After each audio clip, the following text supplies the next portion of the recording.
This is a clip from one of our most recent episodes. For full episodes and more, please check us out on YouTube, Spotify, Apple Podcast, Google Podcast, Stitcher, and YourVibesPodcast.com.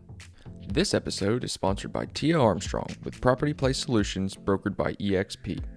Tia is a local real estate agent who prides herself in being a value add in all her clients' real estate transactions.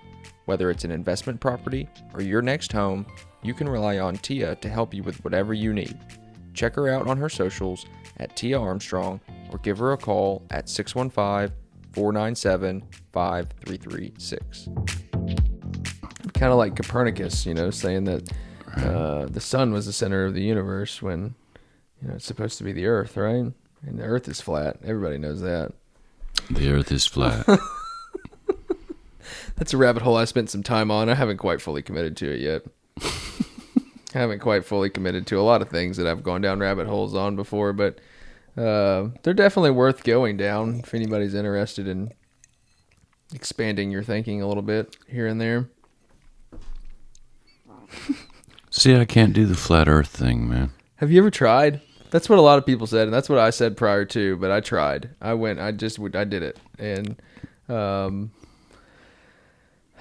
conceptually it doesn't make sense, but the whole concept behind it is it's not necessarily flat. Okay, it's more like a frisbee. To where they're like, oh, why doesn't people just fall off the edge of the earth? I don't know. Okay, of course, all same questions that I had as well too. So we'll get into it, and then we can be done. We're at 50 minutes, but I'll throw a little flat earth out there just a little bit.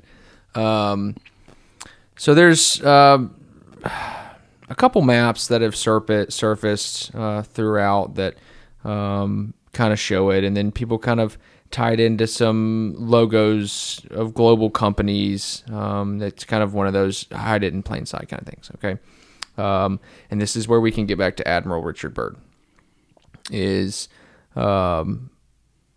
he didn't really start it, and there's a lot of indigenous drawings and paintings and several other things of how, and as we well know, those indigenous type people obviously didn't have the MKUltra and the Operation Mockingbird that we have now to tell us what we're supposed to think. They either learned it or channeled it, or had chariots of fire come down, or whatever they described come and kind of tell them things.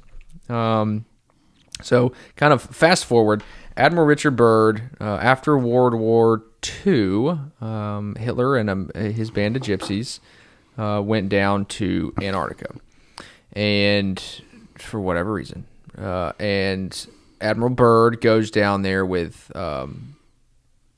several battleships, a little over 100 planes, and a few thousand men, along with some equipment and tanks and stuff like that as well too. Jeeps. And so they go down there, and two things in his diary, speaking of Hollow Earth, is that he recorded in his own personal diary that he found and was pulled into a gaping hole in where was Antarctica was supposed to be, taken into inner Earth. Agartha is kind of one of the main places in there.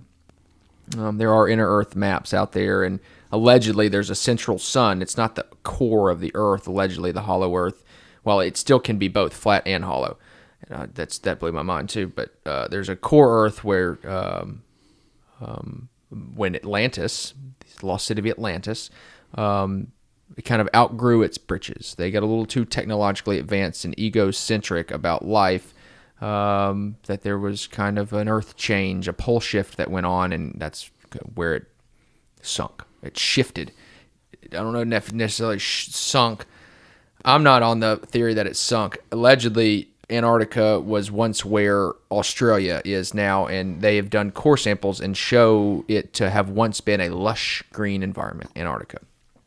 They've pulled out shit that looks like the rainforest from their core samples. So Richard Byrd goes down there and allegedly runs into, not literally, but finds an ice wall that is hundreds of miles, if not that. He went as far as he could in either direction and never stopped it, 200 feet high. And he never really got to see over it. but allegedly it just went on and on and on and on and on for forever distance. And so you're like, what the hell? That doesn't make any sense. It's not this plot of land. He didn't just arrive on this kind of plot of land. It was just this kind of wall there. So allegedly, the flat Earth theory is that Antarctica, instead of it being a continent on the south pole of a globe model, it is literally an ice wall around the entire flat Earth, and that the North Pole is dead center of this Earth. So you're looking at it, and it looks more, and they're like, the curvature of the Earth. Well, a Frisbee has a little bit of a curvature as well, too. So when you're talking about shooting bullets and have to calculate for the curvature of the Earth, yes, you absolutely do have to do that.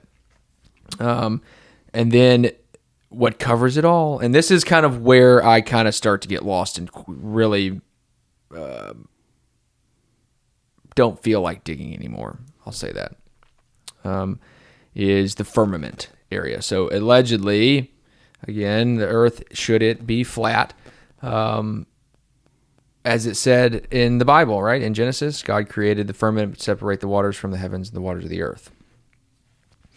That there's this dome of sorts over the earth, and that we're pretty much in a snow globe of life. And if you want to go all the way back to Sumerian origins of some types of stories regarding the Anunnaki that came down and kind of, Enki and Enlil and taught them kind of the ways of man, that Earth, in essence, in kind of the most low vibe sense that you can get, is just one big galactic experiment, science experiment. Think about waking up every morning and that going through your head, and how you would look at life. Christ, man. Right? I'm going to go commit suicide. To all my loyal followers out there, I enjoyed meeting you all. I will see you on the other side. But it doesn't take away, morality within itself. Like, there's still an opportunity, and I'm not committed to it, and so, but you have to kind of commit to it in order to put together a full story. Like, even if it is true, it doesn't mean all hope is lost.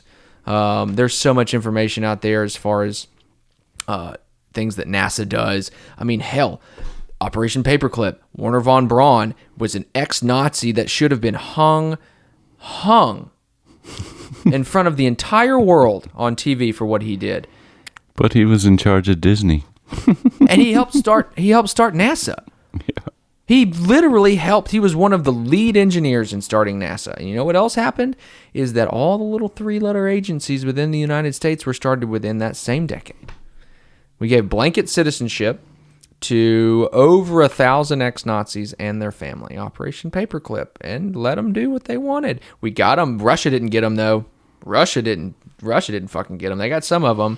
The Nuremberg trials were just a show, though, So then you get into that. And then you get into that.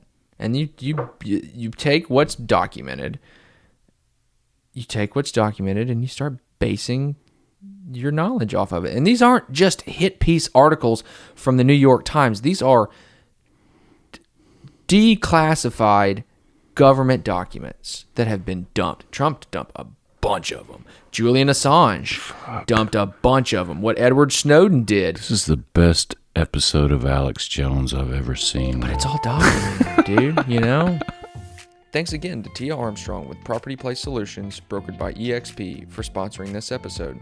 Be sure to reach out to her on her socials at Tia Armstrong, or give her a call at 615-497-5336.